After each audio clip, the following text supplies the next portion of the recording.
Hello दोस्तों, this is Krishna Vashishtha और आप मुझे सुन रहे हैं मेरे अपने ऑफिशियल यूट्यूब चैनल टैट से ऊपर।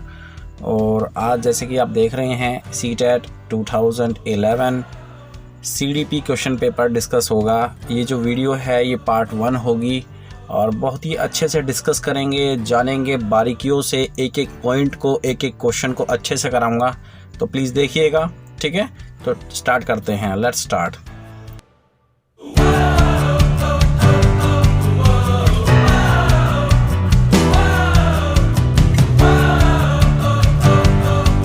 तो चलिए दोस्तों स्टार्ट करते हैं। सबसे पहला क्वेश्चन है, when a teacher involves A visually challenge learner in group activities with the other learners of the class, she is.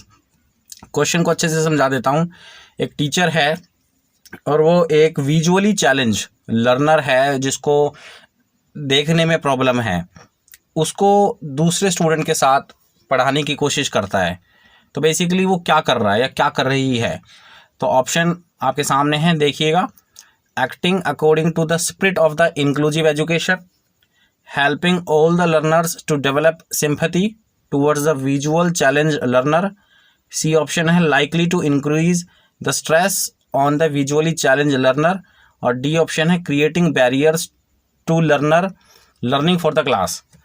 तो ऑप्शन मैंने आपको बता दी हैं। इनमें से जो सबसे अच्छा ऑप्शन है वो सबसे पहले डिस्कस करेंगे। तो इसका जो अप्रोप्रिएट आंसर हो सकता है दोस्तों, वो हो सकता है ऑप्शन नंबर ए। ध्यान से देखिएगा, टीचर है, टीचर के पास एक विजुअल चैलेंज लर्नर है जिसको देखने में प्रॉब्लम है। उसको वो टीचर कोशिश कर रहा है पढ़ाने की रेगुलर बच्चों के साथ जो कि डिसेबल बच्चे नहीं हैं। और वो क्या करने की कोशिश कर रही है या कर रहा है, एक्चुअली में टीचर जो है इंक्लूसिव एजुकेशन की जो स्पिरिट होती है, जिस पे इंक्लूसिव एजुकेशन बेस्ड है, उसके हिसाब से काम करने की कोशिश कर रहा है। क्योंकि इंक्लूसिव एजुकेशन के अंडर ये कहा गया है, व्हाट इज़ इंक्लूसिव एजुकेशन, इसका मतलब मैं आपको समझा देता हूँ। ये एक ऐसी एजुकेशन है जहाँ पे हम जो डिसेबल बच्चे हैं उनको हम रेगुलर बच्चों के साथ पढ़ाने की कोशिश करते हैं। ऐसा नहीं है कि डिसेबल बच्चों का स्कूल अलग से खोल दिया जाए, फिर तो हम उनको सोसाइटी में परमानेंटली सेपरेट कर देंगे, आइसोलेट कर देंगे। तो ऐसा नहीं होना चाहिए। जो डिसेबल बच्चा है, चाहे विजुअली है, चाहे वो और किसी भी तरीके से है, उसको हम रेगुलर बच्चों के साथ ही पढ़ाएं। तो एक्चुअली में इंक्लूसिव एजुकेशन की ही स्पिरिट है, ठीक है। तो ऑप्शन नंबर जो ए है वो इसका राइट आंसर है। बाकी जो ऑप्शन है आप पढ़ लेना अच्छे से, वो आपको बिल्कुल नेगेटिव ही लगेंगे। सिंपैथी आपको क्रिएट नहीं करनी है, ठीक है। और ना ही ये कोई चैलेंज इंक्रीज करता है किसी टीचर के लिए, और ना ही ये कोई बैरियर प्रोड्यूस करता है, ठीक है। तो इसका जो सही आंसर है वो है ऑप्शन नंबर ए।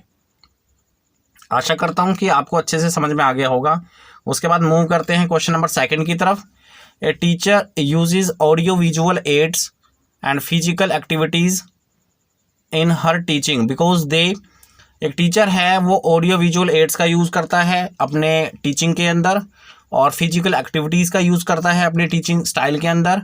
तो बेसिकली वो क्या कर रहा है या क्या कर रही है। ऑप्शन आपके सामने है, जल्दी से बताएं। इसका जो राइट आंसर है वो एक बार मैं आपको बता देता हूँ, आपका टाइम सेव हो जाएगा। इसका जो राइट आंसर है दोस्तों वो है option number C, utilize maximum number of senses to enhance learning. Teacher जो बेसिकली वो सारे ऑप्शन को यूटिलाइज कर रहा है, और मेरे हिसाब से एक अच्छा टीचर वही है जो सारे एड्स को अच्छे से यूटिलाइज करे टाइम टू टाइम, ठीक है। ऐसा नहीं है कि रिसोर्स उसके पास सब कुछ अवेलेबल है लेकिन वो पढ़ा बिल्कुल ट्रेडिशनल तरीके से रहा है कि चौक से लेके जब जस्ट लेक्चर गिविंग मेथड से वो पढ़ा रहा है। ऐसा नहीं है, सारे ही मेथड को जो है इन्वॉल्व करना चाहिए। टाइम टू टाइम एक्टिविटीज़ होनी चाहिए, टाइम टू टाइम जो है एक्चुअली में एक्सपेरिमेंट्स होने चाहिए, ठीक है। तो उसी के हिसाब से टीचर का ये कर्तव्य बनता है कि सारी चीज़ों को साथ लेके चले। इसकी वजह से ही आपकी जो पढ़ाई है वो बड़ी बड़ी इंटरेस्टिंग लगेगी बच्चे को, ठीक है। तो इसका जो आंसर है वो सी आंसर है, utilize maximum number of senses. तो एज ए टीचर हमें कोशिश करनी चाहिए कि हम मैक्सिमम से मैक्सिमम सेंसेस को यूज़ करके चलें। Question number 3, a teacher engage her learner in a number of group activities such as group discussions, group projects. The learning dimension it highlights is एक टीचर है वो अपने ग्रुप एक्टिविटीज़ के अंदर group discussion को involve कर रहा है, ग्रुप प्रोजेक्ट्स को इन्वॉल्व कर रहा है, तो बेसिकली वो कर क्या रहा है, कौन सी चीज़ को वो ज़्यादा बढ़ावा दे रहा है। ठीक है, तो इसका जो राइट आंसर है, आप अच्छे से देख लेना, ऑप्शन आपको दिखाई दे रहे हैं, इसका जो राइट आंसर है, क्योंकि ग्रुप डिस्कशन प्रमोट कर रहा है, ग्रुप प्रोजेक्ट प्रमोट कर रहा है, तो बेसिकली ग्रुप की बात हो रही है जहाँ पे बच्चा सोशली दूसरों के साथ इंटरेक्ट करेगा।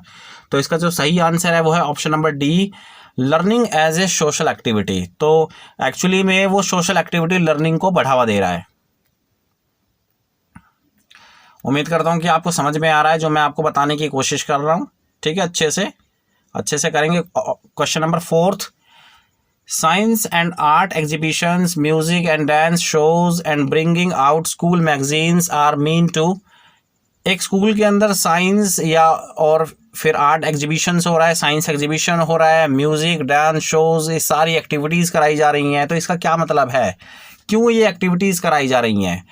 तो ऑप्शन देख लें ज़रा। ए ऑप्शन है train students for various professions, establish a name for the school, satisfy the parents, provide a creative channel for learners. तो ये जितने भी ऑप्शंस आपको बताए हैं, चाहे वो साइंस एग्जीबिशन हो, आर्ट एग्जीबिशन हो, म्यूज़िक, डांस, मैगजीन्स, ये सारे के सारे जो हैं एक्चुअली में क्रिएटिविटी को बढ़ाएंगे, बच्चे की क्रिएटिविटी को बढ़ाएंगे। तो एक्चुअली में option number D is the right answer, provide a creative channel for learners. ठीक है, ये सारे ऑप्शन जो हैं जो लर्नर है उनको एक अपॉर्चुनिटी देगा एक्चुअली में अपनी क्रिएटिविटी को शो करने के लिए। तो option D is the right answer. Question number 5 देख लेते हैं जल्दी से। A teacher always helps her learner link the knowledge they have derived in one subject area with the knowledge from other subject area. This helps to promote. एक teacher है actually में बच्चों की मदद कर रहा है, पिछली क्लास पे जो उसने सीखा है और वहाँ से जो नॉलेज क्रिएट हुई है वो दूसरे सब्जेक्ट में अप्लाई करना। तो ये वो कनेक्टिविटी वो टीचर कर रहा है। तो बेसिकली वो टीचर क्या कर रहा है, तो इसका जो राइट आंसर हो जाएगा कि एक सब्जेक्ट की नॉलेज को दूसरे सब्जेक्ट में यूज़ करना। इट मीन्स वो कोरिलेट कर रहा है दो सब्जेक्ट को। ठीक है, टीचर क्या कर रहा है, कोरिलेशन इंप्रूव कर रहा है, कोरिलेशन प्रमोट कर रहा है। तो इसका जो सही आंसर है वो हो जाएगा correlation and transfer of knowledge. बाकी ऑप्शन आप देख लेना, ये सारे के सारे जो है आपको नेगेटिव लगेंगे या फिर अप्रोप्रिएट नहीं लगेंगे। ठीक है, तो मूव करते हैं क्वेश्चन नंबर 6 की तरफ, जल्दी से बताएं। Creativity is usually associated with, जो क्रिएटिविटी होती है वो एक्चुअली में किस थिंकिंग से एसोसिएट होती है। तो बिल्कुल सही समझा आपने। अब तक हमने जितने भी क्वेश्चन किए हैं उसमें यही कंक्लूजन निकल के सामने आ रहा है कि जो क्रिएटिविटी है वो एक्चुअली में डाइवर्जेंट थिंकिंग से आती है। ठीक है, तो डाइवर्जेंट थिंकिंग इसका जो है राइट आंसर हो जाएगा। मूव करते हैं आगे की तरफ, क्वेश्चन नंबर 7 की तरफ मूव करते हैं। A student works hard to clear an entrance test. एक स्टूडेंट है वो किसी कॉलेज के या मेडिकल कॉलेज के एंट्रेंस टेस्ट को क्लियर करने के लिए बहुत ही ज़्यादा मेहनत करता है। तो एक्चुअली में जो स्टूडेंट है वो कौन सी मोटिवेशन से मोटिवेटेड है। तो दो तरह की मोटिवेशन मेन होती है, एक्सट्रिंसिकली और इंट्रिंसिकली।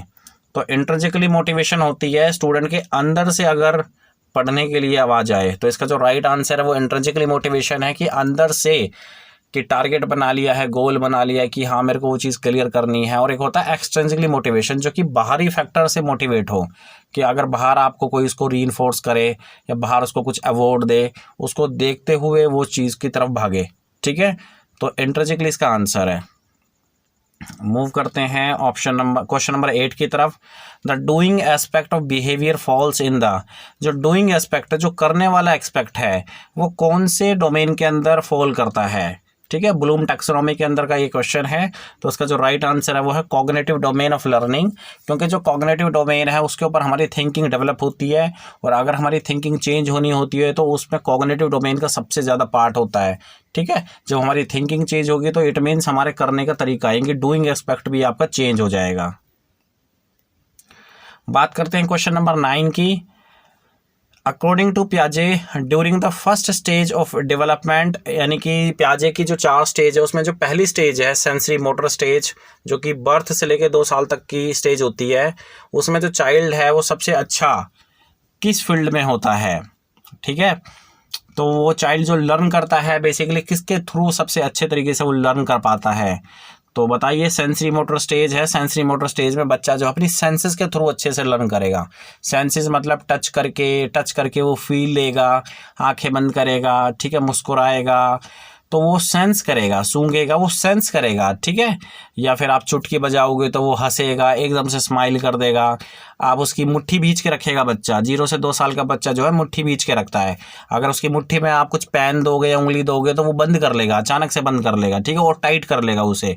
तो बेसिकली सारी सेंसेस हैं वो सेंसेस के थ्रू सीखता है।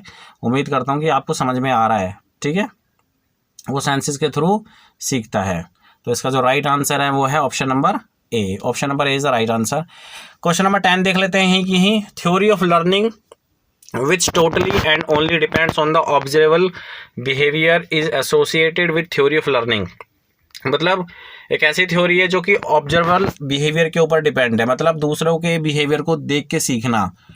तो एक्चुअली में वो थ्योरी है एल्बर्ट बेंडूरा की, और वो एक बिहेवियरिस्ट थे, जहाँ पे उन्होंने ये कहा है कि एक्चुअली में बच्चे जो है सीखते हैं मॉडलिंग से, इमिटेशन से, दूसरों को देख के, ऑब्जर्वेशन से सीखते हैं बच्चे। तो एक्चुअली में वो बिहेवियरिस्ट की थ्योरी है, ठीक है। उसके बाद मूव करते हैं क्वेश्चन नंबर 11 की तरफ जल्दी से। Multilingual character of Indian society should be seen as. Multilingual का क्या मतलब है बच्चों? मल्टीलिंगुअल का मतलब है कि हमारी सोसाइटी के अंदर बहुत ज़्यादा लैंग्वेज बोली जाती है, अलग अलग तरह के लैंग्वेज बोलने वाले पीपल आपको मिल जाएंगे, ठीक है। तो इंडियन सोसाइटी की बात हो रही है, तो एक्चुअली में इसको किस रूप में देखा जाना चाहिए, ठीक है। तो इसका जो राइट आंसर है, यहाँ पे मार्क भी किया कर रखा है, नहीं ये राइट आंसर नहीं है, सॉरी फॉर दैट। इसका जो राइट आंसर है वो ऑप्शन नंबर बी है, resource for enrichment of school life. Actually में एनरिचमेंट का मतलब होता है समृद्ध, तो इसको हमें एक समृद्ध रिसोर्स की तरफ देखना चाहिए कि बच्चों को अपॉर्चुनिटी मिलती है दूसरे कल्चर को देखने के लिए, उसको परखने के लिए, समझने के लिए। केवल वो ना अपने कल्चर के बारे में समझेगा, दूसरे कल्चर को भी रिस्पेक्ट करेगा, दूसरी लैंग्वेज को अच्छे से सीखेगा, उसको भी पता चलेगा कि इंडियन सोसाइटी के अंदर कितनी भिन्नताएं हैं, ठीक है, कितना डिफरेंस है यहाँ पे। लेकिन यहाँ पे इतना डिफरेंस होने के बावजूद भी सब लोग जो है मिलजुल कर रहते हैं। तो बेसिकली बच्चे के लिए एक अपॉर्चुनिटी है, वो इस एनरिचमेंट रिसोर्स के अंदर अपने आप से सीखे, दूसरों से सीखे, ठीक है। तो उसका जो राइट आंसर है वो ऑप्शन नंबर बी है। उसके बाद मूव करते हैं क्वेश्चन नंबर 12 की तरफ। Creative answers require. जो क्रिएटिव आंसर्स होते हैं बेसिकली वो कैसे आंसर्स होते हैं, ज़रा बताएं जल्दी से। Direct teaching and direct questions होते हैं, कंटेंट बेस्ड होते हैं, ओपन एंडेड होते हैं, या फिर हाईली डिसिप्लिन क्लासरूम वाले क्वेश्चंस होते हैं। तो एक्चुअली में इसका जो राइट आंसर है वो है बच्चों option number C is the right answer. Creative answer जो है वो ओपन एंडेड क्वेश्चंस के थ्रू होते हैं। ओपन एंडेड मैं आपको बता देता हूँ, ऐसे क्वेश्चन जो यस और नो में आंसरेबल हों, वो ओपन एंडेड नहीं होगा, ठीक है। कि आपने ये चीज़ किया, क्या आपने गलती की, तो बच्चे ने बोला कि यस की, तो ये ओपन एंडेड नहीं है, क्योंकि आंसर जो है स्पेसिफिक है। बच्चे ने यस बोल दिया, क्वेश्चन ख़त्म हो गया। ओपन एंडेड में क्रिएटिविटी नज़र आती है, मतलब जैसे कि मैंने आपसे पूछा कि tell me something about yourself, मैंने आपसे पूछा कुछ आप अपने बारे में बताएं, तो ये जो एक क्वेश्चन की फॉर्म है, ठीक है, मैं क्वेश्चन ही कर रहा हूँ, लेकिन बच्चे को ऐसा क्वेश्चन किया जा रहा है कि जहाँ पे बच्चा ओपन एंडेड अपने आप को एक्सप्रेस करे, ओपनली एक्सप्रेस करे, ठीक है। मतलब यस और नो में कहानी ख़त्म ना हो जाए, बच्चा कुछ बताने की कोशिश करेगा, कुछ सीखेगा। तो ऐसे क्वेश्चन जो है जहाँ पे कुछ एक्सप्लेन करने की अपॉर्चुनिटी दी जाती है बच्चों को, हालांकि क्वेश्चन ही होता है, लेकिन वो क्वेश्चन जो है ओपन एंडेड होता है, ठीक है। तो जो क्रिएटिव आंसर्स हैं बेसिकली वो ओपन एंडेड क्वेश्चंस के थ्रू आते हैं। बिल्कुल सही समझ रहे हो आप अच्छे से सारे बच्चे। क्वेश्चन नंबर 13 देख लेते हैं। Diagnosis of the gaps. Diagnosis का मतलब होता है कि अगर किसी बच्चे में कोई कमी है तो उसको हम एक्चुअली में ढूंढते हैं कि वो बच्चे में कमी कहाँ है, उसको फिर डायग्नोसिस प्रोसेस देते हैं, उस कमी को पूरा करते हैं। जो डायग्नोसिस गैप्स है in the learning of the student should be followed by. जो डायग्नोसिस जो आपकी प्रोसेस है एक्चुअली में वो कैसे दी जानी चाहिए बच्चों को, प्रोसेस कैसे स्टार्ट होती है, प्रोसेस कैसे फंक्शन करती है। तो इसका जो राइट आंसर है वो है option number C, systematic revision of all lessons. तो बच्चों को जो है, बच्चों को नहीं, सॉरी फॉर दैट, इसका आंसर ये नहीं है। ठीक है, इसका जो आंसर है देखो देख लेते हैं एक बार। Option number A appropriate remedial measures. Remedy मतलब जो एक्चुअली में सबसे पहले आप डायग्नोस करोगे, बच्चों को अगर कोई प्रॉब्लम है तो सबसे पहले उसको डायग्नोस किया जाता है, ठीक है, और फिर बाद में उसको रिमेडीज दी जाती है कि एक्चुअली में आप वो एक्शन टेक प्लेस करते हो जिस एक्शन से बच्चे को रिमेडीज दी जाए, जिससे कि बच्चा सीखे। वो जो कमी को दूर करने वाला प्रोसेस है तो वो रिमेडीज होती हैं, जो मेथड आप यूज करते हो कमी को दूर करने के लिए। तो इसका जो सही आंसर है वो है अप्रोप्रिएट रिमेडियल मेजर्स। तो आपको जो रिमेडीज जो आप दोगे बच्चे को, उसका अप्रोप्रिएट मेजरमेंट हो कि वो एक्चुअली में वो रिमेडीज बच्चे के लिए फंक्शन कर रही है या नहीं कर रही है। बाकी जो ऑप्शन है वो आपके बिल्कुल नेगेटिव चल रहे हैं। देख लेते हैं ऑप्शंस को एक बार। बी ऑप्शन नहीं हो सकता, इंटेंस ड्रिल एंड प्रैक्टिस, मतलब बच्चा याद नहीं कर पा रहा है तो आप बच्चे को ये रिमेडीज तो नहीं दोगे ना कि भाई बार बार प्रैक्टिस करो, बार बार प्रैक्टिस करो। बच्चे को समझ में ही नहीं आ रहा, प्रैक्टिस कहाँ से करेगा। Systematic revision of all lessons, तो ये तो बच्चे के ऊपर बर्डन डाल दिया आपने, सारे लेसन 15 के 15 लेसन जो है बच्चे को रिवाइज करने हैं, तो ये ऑप्शन भी नहीं हो सकता। Reporting the findings to learners and parents, parents को आप इन्फॉर्म करोगे, अरे काम आपका है भाई, आप ही करो उस चीज़ को। तो उसका जो सही आंसर है वो है option number A appropriate remedial measures, ठीक है। उसके बाद मूव करते हैं क्वेश्चन नंबर 14 की तरफ। Which of the following statements can not be considered as a feature of learning, इनमें से कौन सी स्टेटमेंट को हम लर्निंग का फीचर नहीं कह सकते। तो जल्दी से बताएं। Learning is a process that meditates behaviour, learning is something that occurs as a result of certain experience, study of behavior is learning, unlearning is also a part of learning। तो बच्चों देखो इसका सीधा सा आंसर हो जाएगा, देखो 4 option आपके सामने हैं, तो 4 ऑप्शन में से 3 ऑप्शन तो बिल्कुल एक ही चीज को अप्रोच कर रहे हैं विच इज लर्निंग, और एक ऑप्शन यहाँ पे अप्रोच नहीं कर रहा है। क्वेश्चन थोड़ा सा कंफ्यूजिंग है, मैं आपको बता देता हूँ। पहला जो ऑप्शन है learning is a process that meditates behaviour, तो ये लर्निंग का फीचर है, ठीक है। सेकंड ऑप्शन है learning is something that occurs as a result of certain experience, ये भी लर्निंग का प्रोसेस है, लर्निंग का ही फीचर है कि लर्निंग जो है हमारी एक्सपीरियंस के बेस पर होती है। और जो डी ऑप्शन है वो भी लर्निंग का ही पार्ट है कि भाई कुछ समझ में नहीं आया, तो ये भी एक प्रकार का लर्निंग है। भाई हमें फेल्योर मिला, हम सक्सेस नहीं हुए, हम सक्सीड नहीं हुए, हमें सफलता नहीं मिली, तो ये भी एक प्रकार का लर्निंग ही हुआ कि हम फेल हो गए, ठीक है। तो इसका जो राइट आंसर है वो है ऑप्शन नंबर सी, मतलब आप दूसरों के बिहेवियर को स्टडी कर रहे हो, ये लर्निंग नहीं है, ये ऑब्जर्वेशन कहलाएगा, ठीक है, इसे हम ऑब्जर्वेशन कहेंगे। तो इसका जो राइट आंसर है वो ऑप्शन नंबर सी हो जाएगा। उसके बाद बात करते हैं जल्दी से क्वेश्चन नंबर 15 की तरफ बढ़ते हैं। Self regulation of the learners refers to, self regulation किसे कहेंगे, जो कि अल्बर्ट बंडूरा के कॉन्सेप्ट से आया था। Self regulation their ability to monitor their own learning, बिल्कुल सही बात है। सेल्फ रेगुलेशन कहेंगे कि जब कोई बच्चा, जब कोई स्टूडेंट अपने ही लर्निंग एबिलिटीज को मॉनिटर करे, उसे हम सेल्फ रेगुलेशन कहेंगे, वो अपनी ही सेल्फ स्टडी को मॉनिटर कर रहा है, ठीक है। बाकी ऑप्शंस देख लेना, बाकी ऑप्शंस यहाँ पे बिल्कुल नेगेटिव चल रहे हैं। तो option number A is the right answer, their ability to monitor their own learning. तो बच्चों ये था क्वेश्चन पेपर 2011 का फर्स्ट पार्ट, ठीक है, और उम्मीद करते हैं कि नेक्स्ट पार्ट में जल्दी से लेके आऊँगा आप लोगों के लिए। थैंक यू वेरी मच इस वीडियो को देखने के लिए, धन्यवाद दोस्तों।